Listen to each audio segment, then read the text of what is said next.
जब भी ये लाइन बोली जाती है, mutual funds are subject to market risk, please read all documents carefully.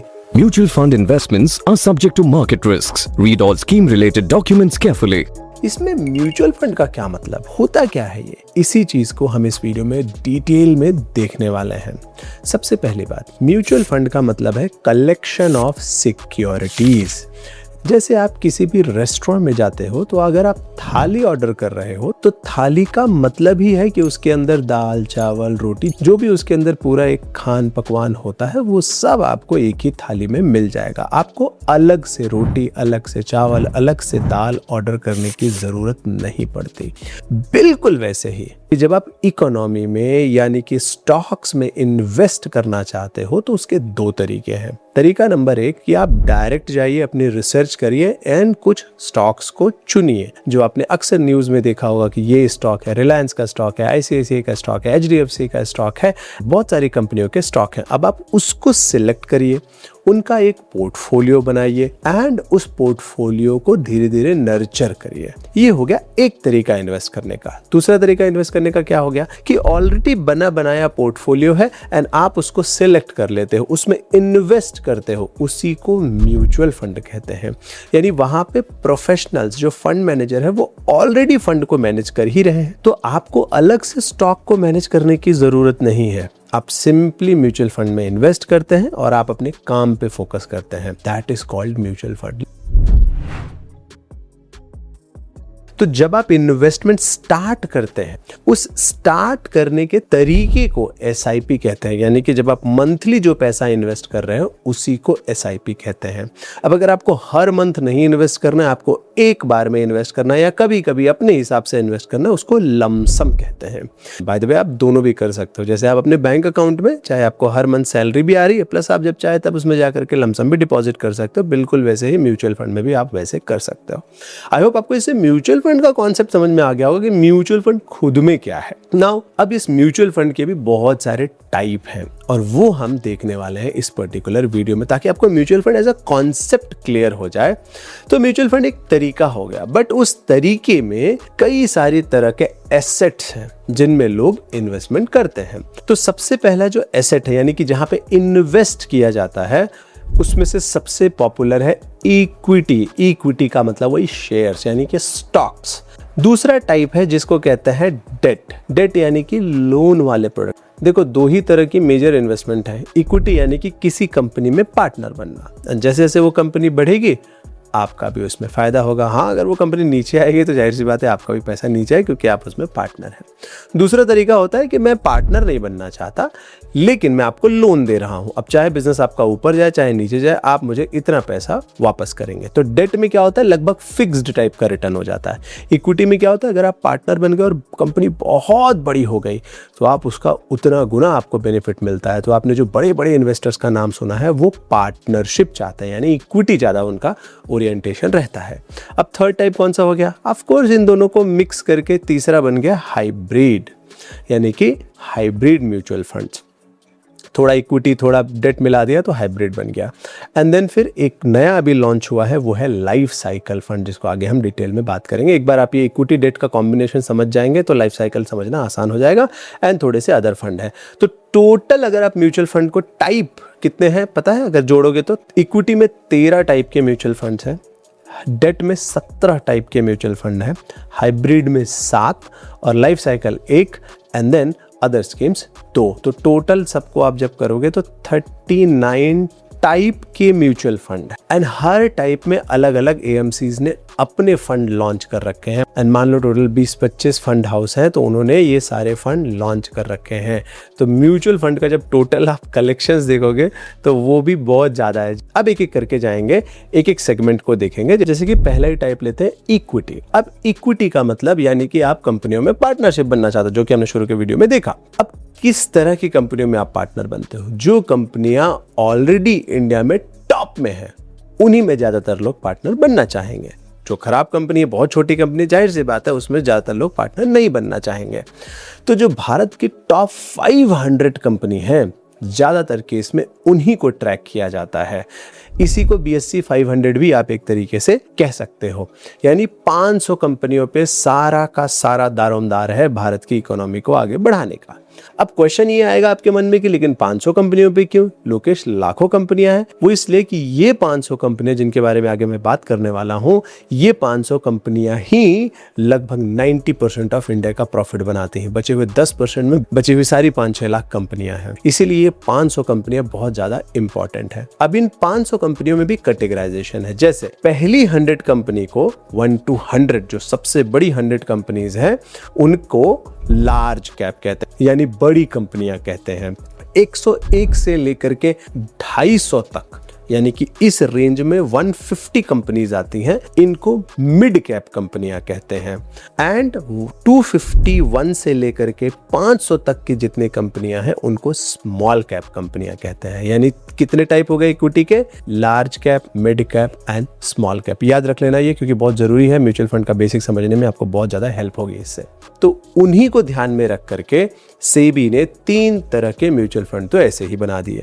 अब जो लोग सिर्फ लार्ज कैप यानी बड़ी कंपनियों में इन्वेस्ट करना चाहते हैं वो large cap mutual fund select करेंगे। जो लोग मिड कैप कंपनियों में इन्वेस्ट करना चाहते हैं वो mid cap mutual fund select करेंगे। जो लोग स्मॉल कैप यानी रिस्की यानी जो छोटी कंपनियों में इन्वेस्ट करना चाहते हैं, उसमें अगर आपको इन्वेस्टमेंट करना है तो उसी को स्मॉल कैप म्यूचुअल फंड्स कहते हैं। थॉट प्रोसेस क्लियर हो गया? Large cap, mid cap, small cap. Now the next part is कि क्या इतना क्लीन डेटा है? आंसर है नहीं। अब किसी को लार्ज एंड मिड मिक्स में करना है तो ऐसे म्यूचुअल फंड भी एग्जिस्ट करते हैं। चाहे आप अपना थोड़ा पैसा लार्ज कैप में डाल दीजिए, चाहे मिड कैप में डाल दीजिए। बट अगर आप चाहते हो कि यार फंड मैनेजर ही मैनेज कर ले, तो ऐसे में चौथा यहाँ पे देखो इक्विटी के अंदर पार्ट है लार्ज एंड मिड कैप, यानी कि यहाँ पे फंड हाउस खुद ही अपना मिक्स करेगा लार्ज एंड मिड कैप को। बाय द वे इस पेज को मैंने बहुत थॉटफुल तरीके से डिजाइन किया हुआ है। यहाँ पे देखो सामने हमने लिखा भी है कि जब कोई फंड हाउस ये बोल रहा है कि मैं लार्ज कैप में इन्वेस्ट करूंगा, यानी सेबी के हिसाब से, जो security exchange board of India जो इन सबको पूरा मैनेज करता है, जैसे बैंकों को कौन मैनेज करता है? RBI। बिल्कुल उसी तरीके से म्यूचुअल फंड को, पूरे स्टॉक्स इंडस्ट्री को कौन मैनेज कर रहा है? वो मैनेज कर रहा है SEBI, security exchange board of India. उन्होंने रूल बनाया। रूल क्या बनाया कि अगर आप ये कह रहे हो, यानी AMC यानी एसेट मैनेजमेंट कंपनी, जैसे मीरा एसेट मैनेजमेंट कंपनी हो गया, एडलवाइज हो गया, मोतीलाल ओसवाल ग्रुप हो गया, ये जो भी म्यूचुअल फंड हाउस मैनेज कर रहे हैं, अगर ये कह रहे हैं कि भाई हमारे फंड का नाम लार्ज कैप फंड है, तो ऐसे में उनको मिनिमम 80% पैसा लार्ज कैप में रखना होगा। बचा हुआ 20% वो मिड कैप, स्मॉल कैप में कर सकते हैं। यानी ऐसा नहीं कि 100% ही उनको उसमें करना है, बट 80% तो रखना है। जब कोई फंड अपने आप को कह रहा है मैं मिड कैप हूं, तो उसको मिनिमम 65% पैसा मिड कैप में ही रखना होगा। यानी वो जो 150 कंपनी जो मैंने बताई उसमें। जब कोई फंड अपने आप को स्मॉल कैप कह रहा है तो उसे मिनिमम 65% पैसा स्मॉल कैप में रखना होगा। एंड वही लार्ज एंड मिड कैप के स्पेस में जब आप देखोगे तो मिनिमम 35% लार्ज कैप में, मिनिमम 35% मिड कैप में, एंड बचा हुआ 30% जो पैसा है वो अपने हिसाब से फंड मैनेजर उसको देख सकता है। जहां उसको अपॉर्चुनिटी लगेगी वहां पे वो इन्वेस्ट करेगा। Now 5th type multi cap fund. अब मल्टी कैप का नाम खुद में ही अपने आप में बता रहा है, मल्टीपल कैप वाले, यानी large cap, mid cap, small cap सब मिक्स होगा। बट मिक्स की भी एक लिमिट है। लिमिट क्या है? 25% पैसा लार्ज कैप में जाना चाहिए, मिनिमम है, और मिनिमम मिड कैप में 25%, मिनिमम स्मॉल कैप में 25%, यानी तीनों बकेट में आपने 25-25-25 कर दिया। बचा हुआ जो 25 है वो आप किसी में भी डालो जहां फंड मैनेजर को सही लग रहा है। ये आपको नहीं करना, ये फंड मैनेजर को करना। ये जिसमें समझाने के लिए बता रहा हूं कि म्यूचुअल फंड क्या है। अब इसी में एक और भी कैटेगरी है फ्लेक्सी कैप की। मान लो फंड मैनेजर ये चाहता है कि मैं किसी में भी मूव कर पाऊँ, कितना भी लार्ज कैप, कितना भी मिड कैप, कितना भी स्मॉल कैप ले लो, मुझे ये अथॉरिटी दे दो, तो उसको कहते हैं फ्लेक्सी कैप फंड। अब फ्लेक्सी कैप फंड थोड़ा रिस्की भी होता है। अगर फंड मैनेजर ने गलत कॉल ले लिया तो रिटर्न आपके नीचे आ सकते हैं। एंड देन इसके बाद और भी छोटे छोटे टाइप के म्यूचुअल फंड है जिसमें बहुत ज़्यादा डिटेल नहीं जाएंगे वरना ये वीडियो बहुत कंफ्यूजिंग हो जाएगा। बट हाँ, मैंने यहाँ पे नाम दे रखे हैं जैसे dividend yield, value, Contra, focus, sectoral, thematic. Sector वाले होता है ना कि मैं डिफेंस में इन्वेस्ट कर दूं, तो डिफेंस टाइप का म्यूचुअल फंड होगा जहां पे वो सिर्फ डिफेंस वाले ही स्टॉक्स में इन्वेस्ट करेंगे। यानी कि कौन? Fund manager. वो पहले से ही ये सब डिक्लेयर होता है। ऐसा नहीं हो सकता कि फंड मैनेजर ने डिक्लेयर किया या फंड हाउस ने डिक्लेयर किया कि ये लार्ज कैप म्यूचुअल फंड है और वो कल जाके उन्होंने बोला नहीं नहीं हम तो सब स्मॉल कैप में इन्वेस्ट करेंगे। No, this is misleading. ऐसा नहीं होगा, ये सेबी ध्यान रखता है। तो जो डिक्लेयर किया गया वहीं पे इन्वेस्टमेंट होगा। तो इस तरीके से 13 टाइप के इक्विटी म्यूचुअल फंड है। आपके लिए इसमें से काम का कौन कौन सा है? Let me just be super honest with you. आपके लिए जो सबसे काम का है वो है large cap, mid cap, small cap, large and mid cap, multi cap, flexi cap, ये 6 बहुत मेजर इसमें काम हो जाता है। ऑफ कोर्स इसके अलावा थोड़ा बहुत कभी कभी आप देख सकते हो उन सबको, बट अभी हम बेसिक्स पे फोकस कर रहे हैं इसलिए मैं डिटेल पे नहीं जा रहा हूँ। 90% काम आपका इनसे ही हो जाएगा, 90 का 99% आप मान के चलो इनसे ही काम आपका हो जाने वाला है। Now let's move to the next segment, debt. अब सबसे पहले डेट को समझ लेते हैं। जैसे इक्विटी में तो हमने बोला कि 500 कंपनियां हैं, large cap, mid cap, small cap, उनमें कैटेगराइजेशन है और वहां पे इन्वेस्टमेंट हो रहा है। बट डेट का क्या है? डेट में तो लोन दिया जा रहा है। अब लोन दिया जा रहा है तो लोन एक पर्टिकुलर टाइम के लिए दिया जाता है, तो इसीलिए डेट फंड का जो कैटेगराइजेशन है वो टाइम वाइज है।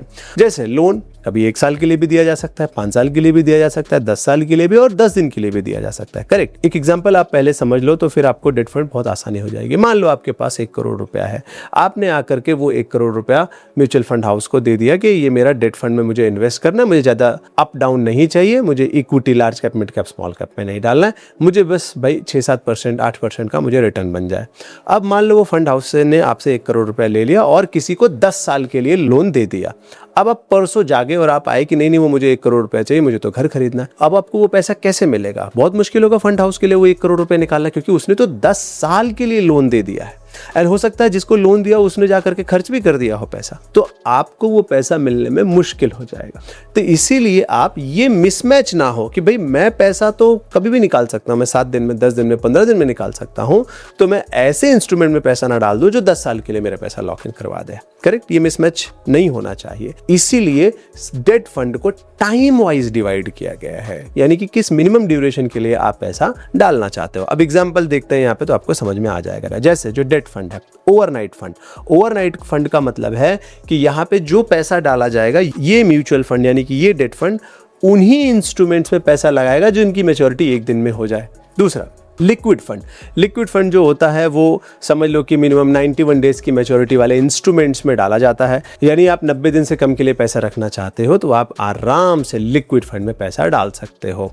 नाउ बिल्कुल उसी तरीके से देखो टाइमिंग बढ़ता जा रहा है। अल्ट्रा शॉर्ट टर्म फंड, ये मिनिमम 3 से 6 महीने के लिए है। अल्ट्रा शॉर्ट ड्यूरेशन फंड 6 से 12 महीने के लिए है। Money market fund up to 1 year के लिए है। नॉर्मली मैं क्या प्रेफर करता हूँ मैं आपको बता देता हूँ, इतने सारे हमें ज़्यादा करने की ज़रूरत नहीं है। मेनली जो मैं प्रेफर करता हूँ वो ये रहा banking and PSU debt fund, यानी कि ये जो डेट वाला पैसा है ये जाएगा किस में? ये जाएगा बैंकिंग एंड PSU में। बैंकों को और पब्लिक सेक्टर यूनिट्स को, जैसे आपने ONGC और ऐसी कंपनियां देखी होंगी ना जो लगभग गवर्नमेंट जैसे काम करती हैं, पब्लिक सेक्टर यूनिट्स हैं, उनमें जो है ये लोन दिया जाएगा। और मैं ये क्यों चूज करता हूँ? क्योंकि अक्सर इसमें पैसा डूबेगा नहीं, क्योंकि इन्होंने जिसको लोन दिया है वो सरकारी बैंक है या फिर PSU से, पब्लिक सेक्टर यूनिट से, जैसे ONGC मैंने कंपनियां बताया, कोल इंडिया बताया, वैसी कंपनी वो डूबेंगी वैसे भी नहीं। और इनमें भी जो टाइम है लगभग वही 1 साल के टाइम पीरियड के लिए मिनिमम कर सकते हो आप। फायदे जब मैं ये मिनिमम टाइम पीरियड बोलो इसका मतलब ये नहीं कि आप निकाल नहीं सकते, आप चाहो तो 10 दिन बाद, 15 दिन बाद भी निकाल सकते हो, बट हमें ध्यान रखना है कि हमें कितने टाइम में पैसा लग सकता है, उसके हिसाब से हमें इंस्ट्रूमेंट चूज करना है। तो मैं अक्सर यही banking and PSU debt fund choose करता हूँ और कई जगह पे लिक्विड फंड भी चूज करता हूँ। यही दोनों के बीच में मेरा 99% मेरे सारे स्टूडेंट्स का काम हो जाता है। लगभग 400 से ज़्यादा स्टूडेंट हैं जो इन्वेस्ट कर रहे हैं, लगभग 30 करोड़ से ज़्यादा का AUM है। मैं उनको गाइड कर रहा हूँ, समय समय पे हेल्प कर रहा हूँ, बोनस सेशंस ले रहा हूँ। हर महीने हम सेशंस करते रहते हैं ताकि सबको प्रॉपर गाइडेंस रहे। बट ये कोई भी डायरेक्ट फंड नहीं है, ये सारे के सारे रेगुलर म्यूचुअल फंड होते हैं। तो इन दोनों फंड से आपका काम हो जाएगा। आई होप आपको डेट वाले का कॉन्सेप्ट समझ में आ गया होगा कि अच्छा ये डेट, जैसे बैंकों में हम पैसा रखते हैं, बैंक किसी को लोन देता है, बिल्कुल उस तरीके से म्यूचुअल फंड भी ये करते हैं। इसी को बॉन्ड मार्केट भी कहते हैं। तो इतने टाइप के हैं, इन सारे टाइप में हमें फंसना नहीं है। हमारे लिए सिर्फ ये लिक्विड फंड काम का है, और अगर आप बहुत सेफ्टी चाहते हो तो ओवरनाइट फंड ले सकते हो। एंड उसके बाद एक है banking and PSU debt fund का भी आप इस्तेमाल कर सकते हो। तो ये हो गया debt fund. Now the next, अब आपने इक्विटी देख लिया, डेट देख लिया, अब इसी में एक होता है हाइब्रिड, यानी कि दोनों का मिक्स। कुछ म्यूचुअल फंड होंगे जो दोनों को मिक्स कर देंगे। अब मिक्स का भी रेशियो अलग अलग है। मान लो इक्विटी बहुत कम रखा है, 25-30% इक्विटी रखा है और 60-70% डेट फंड रखा है, तो इसको कहते हैं कंजर्वेटिव हाइब्रिड डेट फंड, यानी कि कंजर्वेटिव, क्योंकि डेट फंड ऐसे डूबता नहीं है, ऐसे नहीं कि उसमें का सारा पैसा गायब हो जाएगा। मैं आपको एक एग्जांपल से दिखाता हूँ तो आपको डेट फंड एकदम क्लियरली समझ में भी आ जाएगा। मनी कंट्रोल की वेबसाइट पे चलते हैं। वैसे मैंने इस पे पूरा एक कोर्स बना रखा है, अगर आप चाहो तो ये यूट्यूब पे देख भी सकते हो। तो यहाँ पे इक्विटी वाले सेगमेंट में जो कोई इतने सारे टाइप के जो मैंने उस पेज पे एक्सप्लेन किए, ये सारे टाइप के हैं। इसमें देखो बहुत सारे आपको ईयर टू डेट में नेगेटिव भी लग रहे होंगे, है ना। लग क्या रहे हैं, ये है नेगेटिव, क्योंकि मार्केट नीचे गया तो ये सब नेगेटिव चल रहा है। डेट में जरा देखते हैं, क्या डेट में भी नेगेटिव चल रहा है, मार्केट नीचे चल रहा है? तो देखो कोई नेगेटिव नहीं है, 1 हफ्ते 3 महीने 4 महीने कोई भी फंड नेगेटिव ही नहीं है। बट इनमें वही देखो 7-8% का रिटर्न एफडी से थोड़ा सा ज़्यादा बनता है और ये स्टेबल होते हैं, इनमें कोई बहुत ज़्यादा फ्लक्चुएशन भी नहीं होता है। जैसे कि आईसीआईसीआई प्रूडेंशियल सेविंग फंड देख लेते हैं तो इनमें देखो ज़्यादा फ्लक्चुएशन आपको नहीं दिखेगा। ऑल टाइम का मैं यहाँ पे डेटा देखता हूँ तो ये देखो ब्लू लाइन एकदम ऑलमोस्ट स्ट्रेट लाइन जैसा जा रहा है। लेकिन जब आप इक्विटी देखोगे तो इक्विटी में आपको बहुत ज़बरदस्त फ्लक्चुएशन दिखाई देगा, क्योंकि आप उसमें पार्टनर हो। पार्टनर का मतलब रिस्क भी आपका होगा। कोई भी एक फंड सेलेक्ट कर देते हैं, जैसे कि Nippon India large cap fund लेते हैं तो यहाँ पे देखो फ्लक्चुएशन दिख रहा है। पिछली वाली लाइन एकदम स्ट्रेट लाइन थी, ये वाली लाइन दिख रहा है आपको कैसे अप डाउन फ्लक्चुएट कर रही है। तो इक्विटी का यही नेचर है। आई होप आपको फिर से इक्विटी और डेट के बीच का एक बेसिक फर्क फिर से समझ में आ गया होगा। अब अगर हाइब्रिड डेट फंड में डेट ज़्यादा है, इक्विटी कम है, तो जाहिर सी बात है उस फंड का फ्लक्चुएशन कम होगा, लेकिन रिटर्न भी थोड़ा कम हो जाएगा। जो अभी आपने यहाँ पे देखा ना, जैसे इक्विटी का रिटर्न देखो 12, 14, 15, 16% का भी रिटर्न है, लेकिन उसके साथ रिस्क आता है। वहीं पे जब आप डेट फंड देखते हो तो आपको बहुत स्टेबल रिटर्न दिखाई देगा, 6, 7, 8% के आसपास का रिटर्न दिखाई देगा। तो जब आप ये कंजर्वेटिव हाइब्रिड डेट फंड देखोगे तो आपको यहाँ पे सीधा लिखा हुआ है कि इक्विटी जो है वो 10 से 25% ही होती है, बचा हुआ 75 से 90% तक डेट होता है। तो यहाँ पे लो रिस्क है। यहाँ पे देखो सामने रिस्क भी मैंने यहाँ पे बना करके रखा है ताकि आप देख सको कि अच्छा ये लो रिस्क है। बैलेंस हाइब्रिड फंड क्या होता है? बैलेंस मतलब वही 50-50 का आप यहाँ पे हिसाब मान के चलिए। देखो 40 से 60, 40 से 60, यानी ये दोनों इक्विटी 40 से 60 तक जा सकता है या डेट 40 से 60 तक जा सकता है। एग्रेसिव हाइब्रिड फंड क्या होता है? एग्रेसिव का मतलब ही अपने आप में एग्रेसिव नेचर, मतलब इक्विटी ज़्यादा होगा, डेट कम होगा। सेम वही चीज़ है यहाँ पे, इक्विटी 65 से 80% तक जा सकता है, डेट 20 से 35% तक। इसमें थोड़ा ज़्यादा रिटर्न आने का चांस रहता है। बट नॉर्मली मैं ऐसे हाइब्रिड डेट फंड उतना सेलेक्ट नहीं करता हूँ। बहुत कम ही केसेस में किसी का 50 के ऊपर एज है तो ही हाइब्रिड डेट फंड को ज़्यादा प्रेफर करता हूँ। वरना इक्विटी डेट जो ऊपर हमने देखा, आप खुद ही अपना 100 रुपया अगर 60 रुपये इक्विटी में डाल देंगे, 40 रुपये डेट में डाल देंगे, तो अपने आप में वो पूरा का पोर्टफोलियो अपने आप में ही हाइब्रिड हो गया। लेकिन अगर आपको वो भी नहीं करना है तो आप हाइब्रिड डेट फंड को डायरेक्ट सेलेक्ट करके रख सकते हो। इसी में और भी टाइप के हैं बट उसमें ज़्यादा हम नहीं जाएंगे। इसमें से एक इंपॉर्टेंट है मल्टी एसेट। ये बहुत काम का फंड है। जैसे अभी गोल्ड सिल्वर चल रहा है तो ऐसे में मल्टी एसेट यानी कि मल्टीपल टाइप के एसेट इसके अंदर इन्वेस्टेड है। तो उनको मिनिमम 3 एसेट में इन्वेस्ट करना होता है। यहाँ पे देखो मिनिमम 3 एसेट क्लासेस एंड सब में मिनिमम 10% इन्वेस्ट करना होता है। अब इसमें कौन कौन से हैं एसेट क्लासेस? इक्विटी है, डेट है, गोल्ड है, सिल्वर है, इन्वेट है एंड ऐसे बहुत सारे टाइप के उसमें है जो कि सेबी रूल अपने हिसाब से चेंज करता रहता है। तो ये मल्टी एसेट वाले फंड भी बहुत काम के हैं। बहुत बार लोग अलग अलग एसेट चूज करने के बजाय सीधा मल्टी एसेट ले लेते हैं तो वहाँ पे फंड मैनेजर डाइवर्सिफाई कर देता है। तो ये हो गए कुछ हाइब्रिड। अब यहाँ पे और भी इक्विटी सेविंग फंड है, आर्बिट्राज फंड है, बट उसमें मैं नहीं जा रहा हूँ, वो आपको कॉम्प्लिकेट कर देंगे सिनेरियो को। अब बस इतना समझ लो कि अच्छा एक इक्विटी हो गया, एक डेट हो गया और एक इक्विटी डेट का मिक्सचर हो गया, उसी को हाइब्रिड कहते हैं। हाइब्रिड के अंदर कंजर्वेटिव, एग्रेसिव और एक मल्टी एसेट, इतना भी आप काम कर लोगे तो भी आपका 99% काम डन है। Now the most important and the new fund that is called life cycle fund. अब ये क्या है? इसमें अभी तक मैंने आपको जितना भी म्यूचुअल फंड समझा इसमें आपको समझ में आ गया होगा अच्छा भाई म्यूचुअल फंड में इन्वेस्ट करो, बट ये मैच्योर कब होगा? तो आइडियली म्यूचुअल फंड में कोई मैच्योरिटी जैसा है नहीं। आप जो भी इन्वेस्ट कर रहे हो आप जब चाहे तब उसमें से पैसा निकाल सकते हो। ऐसा कोई लॉक इन टाइप का नहीं है। आपको ये मेंटली माइंड में रखना होगा कि अच्छा जो मैं पैसा इन्वेस्ट कर रहा हूँ बच्चे के लिए अपने कर रहा हूँ या फिर मैं अपने रिटायरमेंट के लिए कर रहा हूँ या फिर कार के लिए कर रहा हूँ, तो आपको मेंटली ध्यान रखना होगा। जब आपका गोल नज़दीक आ जाए तो आप अपने इक्विटी एंड डेट के एसेट एलोकेशन को चेंज करते हो, यानी इक्विटी से पैसा डेट में ले लेते हो। याद रखो इक्विटी जो मैंने बताया इस प्रोसेस में अभी तक इक्विटी फ्लक्चुएट होता है, यानी बहुत ज़्यादा ऊपर नीचे होता है। आपका 100 रुपया हो सकता है 70 भी, जैसे कोविड के टाइम पे दिख जाए। तो ऐसे में जब आप गोल के नज़दीक पहुंचने लगते हो तो आप पैसा इक्विटी से डेट में यानी सेफ्टी की तरफ मूव कर लेते हो। अब ऐसे में बहुत सारे लोग कई बार चूक जाते हैं। तो यहाँ पे एक गैप था कि क्या गोल ओरिएंटेड फंड हो सकते हैं क्या? तो पहले कुछ फंड हाउसेस ने चिल्ड्रन फंड, रिटायरमेंट फंड नाम से बनाने का ट्राई किया, बट वो भी नॉर्मल म्यूचुअल फंड ही थे, उसमें ऐसा कोई मैच्योरिटी नहीं होता, बस उसमें 3 साल का लॉक इन लगा दिया गया था। अब प्योरली मैच्योरिटी वाले म्यूचुअल फंड भी आ रहे हैं और उसी को कहते हैं लाइफ साइकिल फंड। यानी अगर आप एक लाइफ साइकिल फंड जिसका मान लो मैच्योरिटी 2055 है या 2050 है उसमें इन्वेस्टमेंट करना चालू करते हो, तो अगर आपका गोल 15 से 30 साल दूर है तो यहाँ पे ये फंड हाउस क्या करेगा?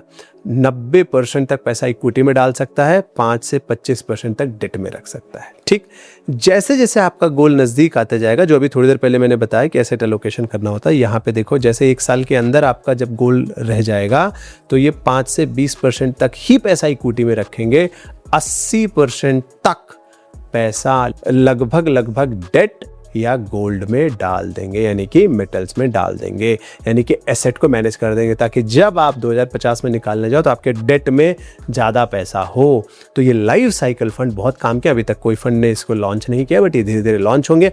हर लाइफ साइकिल फंड में एक मैच्योरिटी होगी, जैसे उसमें लिखा होगा life cycle fund 2050, life cycle fund 2040, life cycle fund 2035। तो अब आपको एकदम क्रिस्टल क्लियर होगा कि अच्छा ये फंड तो 2035 में मैच्योर होगा, तो मैं इसमें वैसा इन्वेस्टमेंट करता जाऊँ, एंड वहां पे ऑलरेडी डेट एंड इक्विटी का जो कॉम्पोजिशन है वो फंड मैनेजर्स देखते रहेंगे। तो इसको आप हाइब्रिड डेट फंड का एडवांस वर्जन समझ लो, कि इसको आप समझ लो कि ये डायनेमिक हाइब्रिड डेट फंड है एंड इसमें जो है मैच्योरिटी है। तो ये लाइफ साइकिल फंड जो है ला करके इन्होंने जो यूलिप का एक प्लान था उसको किल कर दिया है। जो बैंकों में यूलिप बेचे जा रहे हैं कि आपको 10 साल बाद मैच्योरिटी होगी, 15 साल बाद मैच्योरिटी होगी, वो लगभग समझ लो इन्होंने पूरा वाइप आउट कर दिया। This is amazing amazing amazing concept.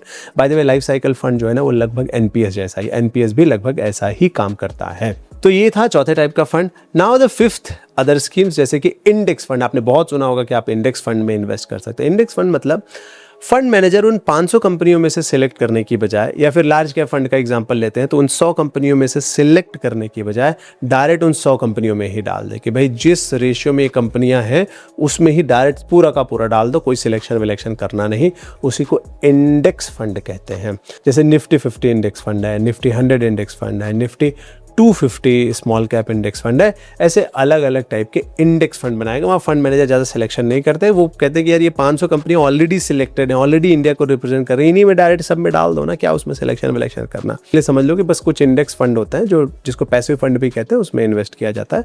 And then कुछ फंड ऑफ फंड होते हैं। फंड ऑफ फंड का मतलब जैसे 4-5 फंड है, उनका मिला करके एक टॉप पे फंड बना दिया, यानी आप उसमें पैसा डालोगे तो नीचे जो है पैसा डिस्ट्रीब्यूट हो जाता है अलग अलग म्यूचुअल फंड्स में।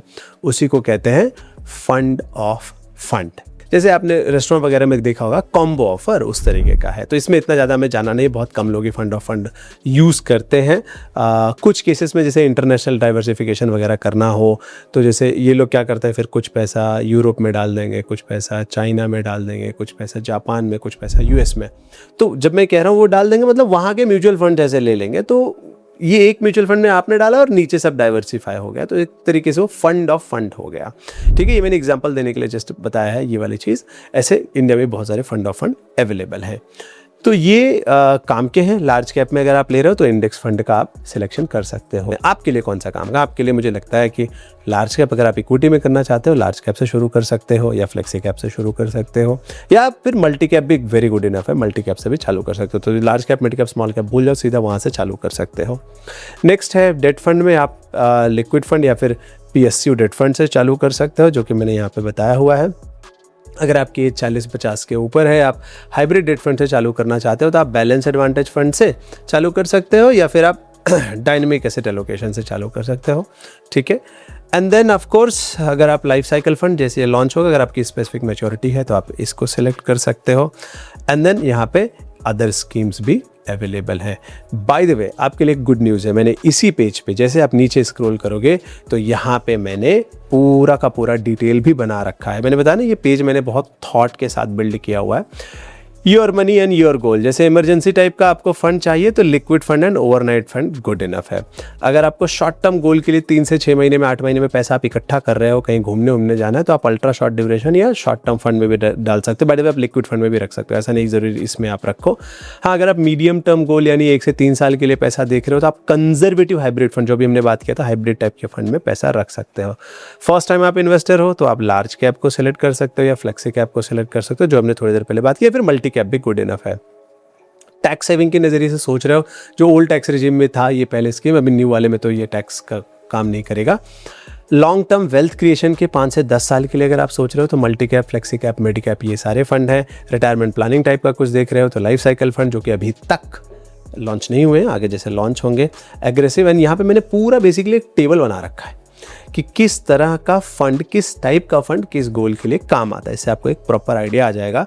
And then world shortest mutual fund investment help book भी एक बना रखी है मैंने, कि लिक्विड फंड कितने टाइम के लिए बढ़िया से इन्वेस्ट किया जा सकता है। एंड ये जो है ग्रीन टिक मतलब ये गुड टाइम पीरियड है, एंड येलो का मतलब है मतलब इट्स लाइक नॉट ऑप्टिमल। करने का आप कर भी सकते हो, बट उससे अच्छा आप दूसरा ऑप्शन सेलेक्ट करो। यहाँ पे देखो मनी मार्केट फंड, ऐसे मैंने कहाँ पे क्या नहीं सिलेक्ट करना है वहाँ पे क्रॉस कर दिया है। एग्जाम्पल से एक बार देखते हैं इक्विटी फंड। इक्विटी फंड अगर आप यानी large cap, mid cap, small cap, multi cap, flexi cap कुछ भी सिलेक्ट कर रहे हो तो आपको मिनिमम 5 साल के लिए इन्वेस्टेड रहना चाहिए। यहाँ पे देखो टाइम है 48 मंथ्स टू 60 मंथ, यानी मिनिमम 4 से 5 साल के लिए आपको इन्वेस्टेड रहना चाहिए। अगर उससे कम का आप सोच रहे हो तो हो सकता है कि आप लॉस करो, क्योंकि मार्केट फ्लक्चुएट होता है। जैसे कोविड में हुआ था, मार्केट डिप हुआ, लेकिन जो लोग 2-3 साल तक थे मार्केट रिकवर हो गया and they made good money.